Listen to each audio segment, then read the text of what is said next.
For 7 days, I ignored my bank account, and this is what happened. Neville Goddard taught that the outer account is only a shadow, and the shadow moves only when the substance moves first within you.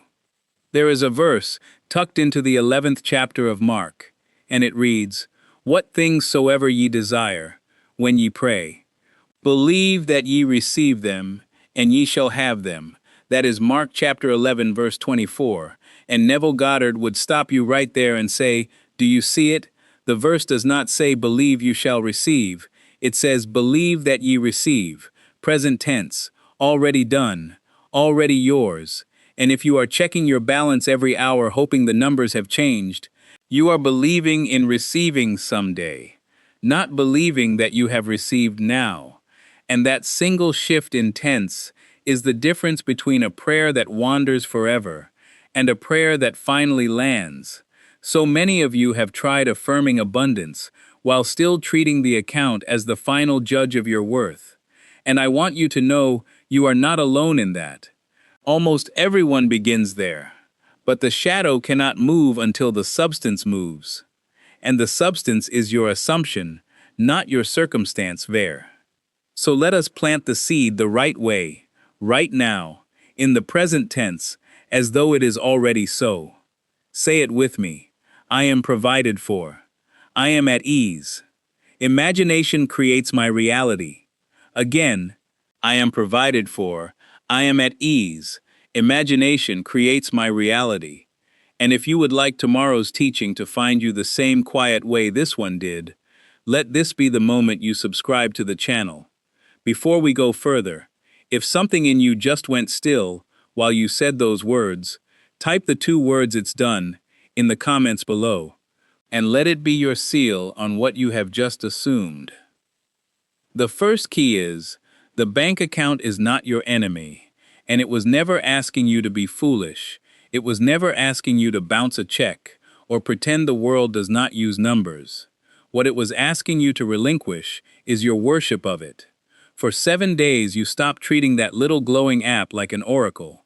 You stop opening it first thing in the morning and letting its report decide what kind of day you are permitted to have. Think of a woman named Sarah who checked her balance before her feet even touched the floor. Phone screen lighting up her face in the dark before she had even said good morning to herself, and whatever number greeted her became the mood she wore for the rest of the day. Tight and small when it was low, briefly relieved when it was higher, forever ruled by a screen the size of her palm. She did this so often that she stopped noticing she was doing it at all. The way you stop noticing a habit that has quietly become your identity. And Neville Goddard taught that you are not to be ruled by the visible, you are to be ruled by the invisible, by the assumption you carry quietly within. For the senses only report what has already been assumed somewhere inside you. They are the servants of consciousness. They were never meant to be its master. And yet so many of us hand the servant the crown and bow to it every single morning. Think for a moment of a man who checks a stock ticker 40 times a day, hoping the numbers will finally grant him permission to feel calm, and notice how the calm never quite arrives, because he is waiting for the shadow to move first, when the shadow can only ever follow, never lead. So this week the account may be glanced at as a fact when life requires it. A bill must be paid, a total must be known, but it is never again consulted as a verdict on who you are. It is not the account that must change first. It is your relationship to the account that must change first. And when Sarah, or you, or anyone finally stops bowing to the screen, something quietly changes in the posture of the whole day. The shoulders drop before there is any reason for them to, and you start standing in the quiet authority of the one who decides, not the one who is decided for. This is the entire hidden meaning behind ignoring the account for 7 days. It was never about denial. It was about dethroning a false king so the true one, your own assumption, could finally sit down and rule. I am not ruled by what I see. I am ruled by what I assume. The second key is, it was never the words that mattered. It was the feeling underneath them. A man can sit at his kitchen table and say, "I am wealthy" 10 times over, while his shoulders are tight and his stomach is in knots, and he can check his phone every few minutes to see if anything has moved. And Neville Goddard taught that feeling is the secret, not vocabulary, because the subconscious does not respond to the sentence you speak. It responds to the state you occupy while you speak it. So if the words say abundance and the feeling underneath still says lack, the feeling wins every single time. This is why so many good affirmations seem to fail. They were said correctly and felt incorrectly, and the imagination was busy building a house on a foundation that was still trembling. Consider a woman named Linda who repeated her abundance every morning on the drive to work, hands gripping the wheel, jaw tight, eyes darting to every red light as though it were one more delay life owed her. She said the words beautifully. She had even memorized them, and yet nothing in her life softened, because the tongue was reciting prosperity while the whole body was still rehearsing scarcity. And Neville Goddard would say of her exactly what he said of anyone in that condition. The words were a costume, the feeling was the truth wearing it, and the deeper mind never listens to the costume. So this week when you speak, do not rush past the words to get to the next task. Linger inside them. Let the ease actually settle into the body. Let the shoulders drop. Let the jaw unclench. Let the breath slow on purpose, because that settling is the evidence that the feeling has finally caught up with the words. Imagine Linda instead pulling over for one quiet minute before the drive even begins, closing her eyes, feeling the loosening in her chest that a person who is truly provided for would feel while sitting in traffic, unhurried, unbothered, at ease. That minute of felt ease does more inner work than 1,000 tense recitations shouted at a windshield. Once feeling and word agree, something in the unseen has already shifted, long before the account shows a single sign of it. It is not what you say that plants the seed. It is what you feel while you say it that plants the seed. And it is not the loudness of the words that convinces the deeper mind. It is the quiet honesty of the feeling that convinces it. A feeling held gently for even a minute does more than 1,000 words spoken in anxiety. So slow down this week. Feel the relief on purpose. Feel the ease on purpose. Let the body itself become the proof before the world ever offers one. And let that feeling, not the sentence, be the true prayer you are offering. I do not chase evidence. I plant the feeling and let it grow. The third key is, everyone around you this week is you, pushed out, wearing a different face. Neville Goddard taught that the world and all its people are a mirror, and a mirror does not argue with you. It does not editorialize. It does not have an opinion of its own. It simply shows you back to yourself with perfect and sometimes uncomfortable accuracy. So before we walk through the day, understand what is actually being claimed here. It is not that other people do not exist. It is not that their lives are somehow less real than yours. It is that whatever state you are living in on the inside becomes the very lens through which you perceive them. And so the world you meet is never a neutral world. It is a world already colored by the assumption you carried into the room before you ever opened the door. So let us walk through an ordinary day the old way, and watch how faithfully the mirror keeps its appointment. 7 in the morning, you wake and reach for the phone before your eyes are even open. The number greets you, and something in the chest tightens. 9 in the morning, you are at your desk, and you snap at a colleague over nothing. Because the tightness from 7 has never really left you. It simply changed clothing and walked into the office wearing his voice instead of yours. Noon, you see a coworker order the expensive lunch, and a small guilt rises in you as you count your own coins. And notice, the coworker did nothing to you. The coworker is only the screen upon which your own lack was quietly projected.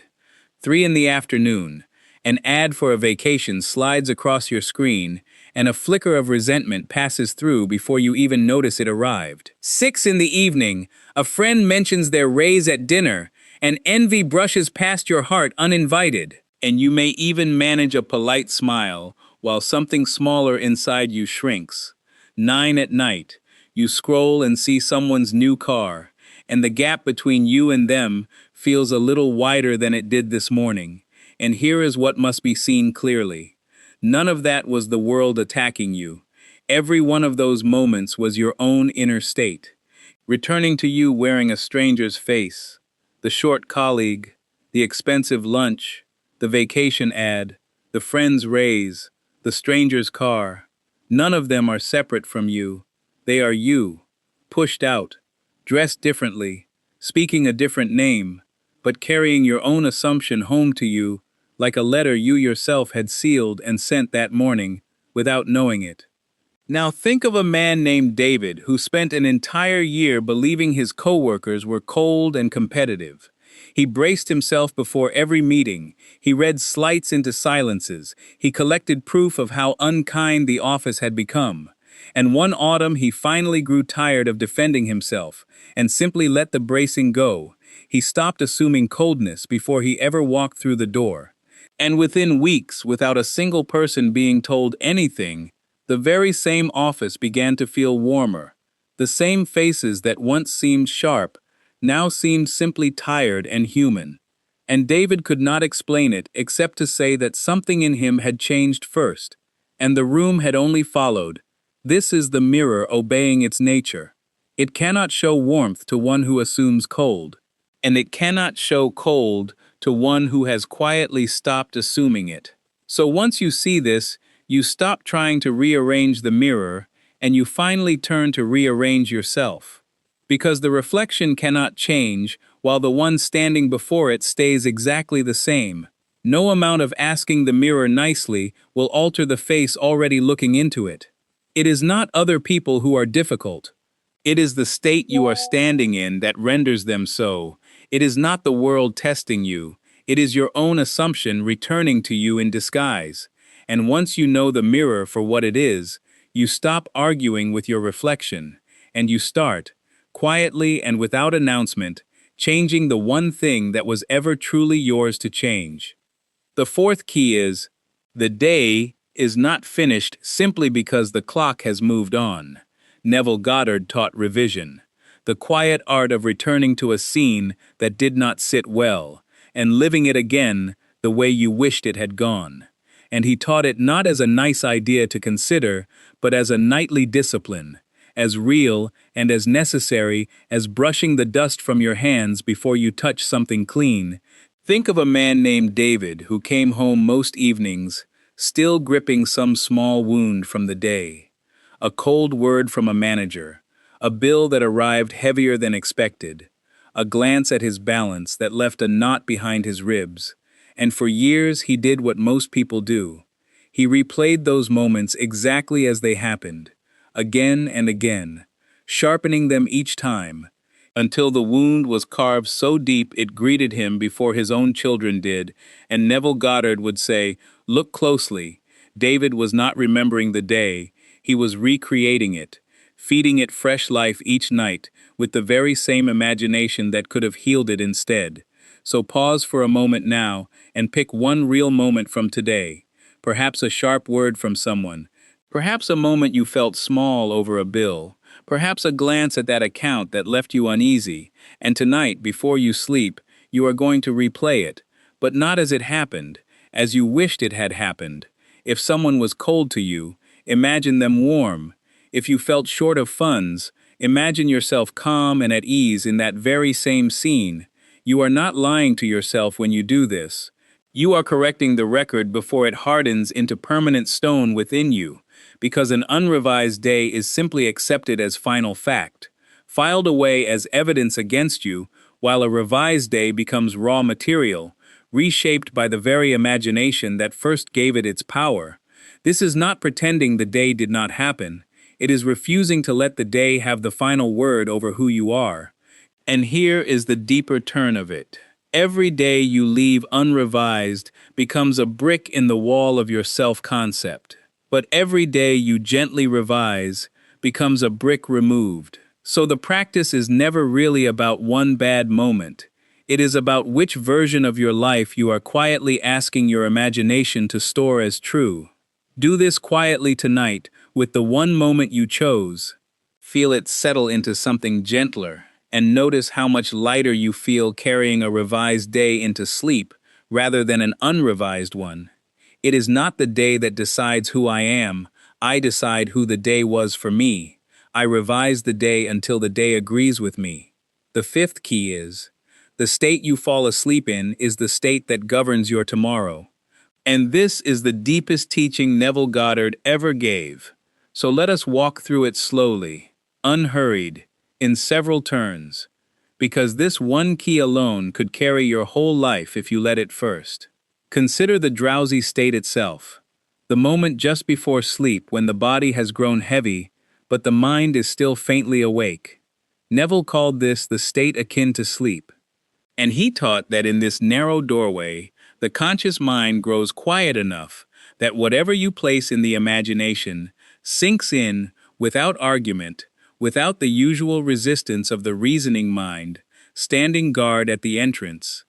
Picture a man named Michael, who for years lay in bed each night replaying the exact figure of what he owed, tracing it in his mind like a groove worn into a record, turning it over and over the way a tongue keeps returning to a sore tooth, and every night that groove grew deeper, and every morning he woke already tired, already defeated, before his feet had even touched the floor, carrying the weight of a debt he had rehearsed all night as though it were a psalm. And one evening he learned this key, and instead of tracing the debt he simply let his body grow heavy, let his breath slow, let his thoughts loosen the way they do in the last soft minutes before sleep. And in that looseness, he did not rehearse lack, he rehearsed ease. This is why a wish held during the busy hustle of noon can feel impossible, while the very same wish held drowsily at midnight can feel like simple fact. The doorway is soft then, and what you carry through it is accepted almost without question by the deeper mind. So this week, before sleep, do not scroll, do not review the day's failures, do not rehearse the account balance one more time. Instead, let the body grow heavy and quiet on purpose, and use that drowsiness deliberately rather than letting it use you the way Michael once did without knowing it. Second, consider the scene you carry through that doorway. It should not be a vague hope floating in some far-off distance. It should be one small, ordinary, sensory scene that could only be true if the wish were already fulfilled. Not, I wish I had money, but perhaps the felt sense of picking up a receipt and paying without a flicker of hesitation. Perhaps the small satisfaction of glancing at an account and feeling nothing but calm. Perhaps the warmth of a loved one saying congratulations as though the good news had already landed. Michael, in his practice, chose something humble. He imagined simply closing a banking app with a quiet exhale. No drama, no fireworks, just the plain, ordinary relief of a man who is no longer afraid to look. And he returned to that single small scene night after night, rather than inventing a new fantasy each time. Because Neville Goddard taught that the imagination must be given something concrete to hold. The vague is easily brushed aside by the reasoning mind, but the specific, sensory, intimate scene slips through quietly and is accepted as memory rather than fantasy. Notice, too, that the scene need not be large to be powerful. A woman named Renee used a scene no bigger than a handshake. She imagined a friend's hand steady in hers as she said the words, "I am so glad for you," spoken not about some distant miracle, but about something ordinary made calm, and it was the smallness of it that let it pass so easily through the doorway. So choose one small scene this week, the same one each night, and let it be humble and believable to you. Not a mansion in the sky, but a paid bill, a calm glance at a number, a simple word of thanks, spoken as though the answer had already come. And if the mind wanders back toward the old worry, simply and gently return it, the way you would guide a child back to the path, without scolding, without struggle, again and again if it must be done again and again. For the doorway opens every single night, whether you use it or not. Third, consider the repetition, not repetition of words, but repetition of the same felt scene, night after night, until it no longer feels like an exercise and simply feels like remembering something that already happened. This is what Neville meant when he spoke of persistence in the assumption. Not gritting your teeth and trying harder, but returning gently, night after night, to the same small scene, the same felt ease, until the state stops feeling like performance and starts feeling like identity. Michael did this for a handful of nights, and then something shifted quietly. He noticed one evening that he was no longer performing the scene, he was simply remembering it. The way you remember locking your front door this morning, without needing to strain for the memory. And this is the sign that the assumption has taken root. When the imagined scene stops feeling like effort and starts feeling like fact. And fourth, consider what this repetition is quietly building. For it is not only a scene you are storing, it is a self you are becoming. Each night the drowsy scene is entered. A small brick is laid in a new identity. And each night it is skipped. The old identity is left standing exactly where it was. So the practice is never merely about one wish. It is about which self you are quietly asking to wake up in your place tomorrow morning. And here is the quiet secret hidden inside all of this. You are not your state. You only move through states the way you might move through rooms in a house. Today you may be standing in a room called lack, but you are not that room. You are the one who walks through it. And Neville Goddard taught that the moment you truly feel yourself as the one who has already moved into the room called provided for, the outer world has no honest choice left but to rearrange itself to match the room you are now standing in. This is the whole hidden architecture behind the phrase, I am. Not I have, not I will have, but I am. The simple awareness of being, dressed tonight in the feeling of the wish already fulfilled. And when you fall asleep as that one, you are not hoping for a change in circumstance. You are simply going to sleep already home, already provided for, already at ease. And the days that follow have no choice but to slowly rearrange themselves around the one you fell asleep being. I fall asleep as the one whose wish is already fulfilled. The sixth key is, nothing is required of you now but a quiet, ordinary patience. Because the outer world always seems to lag a little behind the inner shift. Like light traveling from a star that changed its position long before the sky ever shows it to you. And Neville Goddard taught that the shift is already accomplished the moment the assumption is genuinely held. The outer evidence is simply the last thing to arrive, not the first. So you are not waiting for something to become true. You are simply waiting for something already true within you to finish traveling the distance to your eyes. Think of a man named Daniel, who spent this same 7 days assuming he was provided for. And on the 5th day, nothing had changed. The balance sat exactly where it always sat, and the old habit rose in him, whispering that the whole exercise had failed. But instead of running back to the account for comfort, he sat with the discomfort itself. He noticed the whisper, he let it pass, and he returned once more to the quiet feeling of ease. Not because he saw proof, but because the assumption itself had become more real to him than the delay. And on the 7th day, a small check arrived that had been forgotten about for months.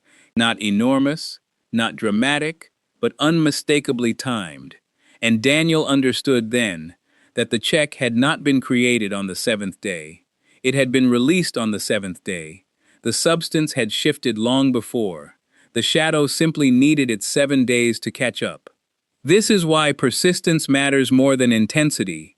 A soft assumption held quietly for 7 days will always outlast one desperate, forceful hope pushed hard for a single hour. So let this be your instruction now.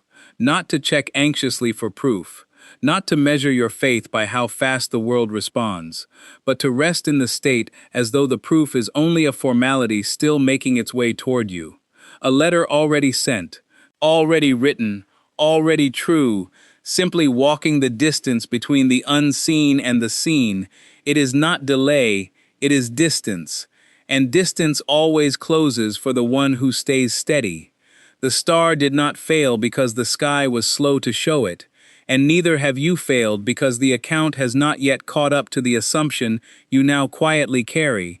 I remain in the end, and the end remains in me. Here is the whole picture. It is not the account that decides your worth. It is your relationship to it that decides everything. It is not the words that build anything. It is the feeling beneath them that lays the foundation. It is not the world testing you through other people. It is your own state reflected back through them. It is not the day that has the final word.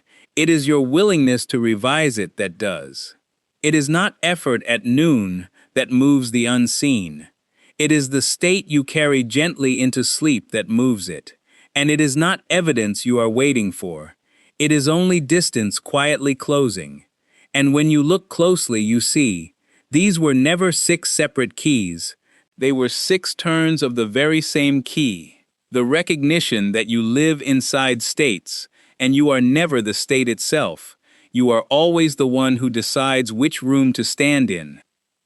And if you are ready to stop visiting these ideas occasionally and start living in the end as a daily practice, the 21-day reality shift was built exactly for this.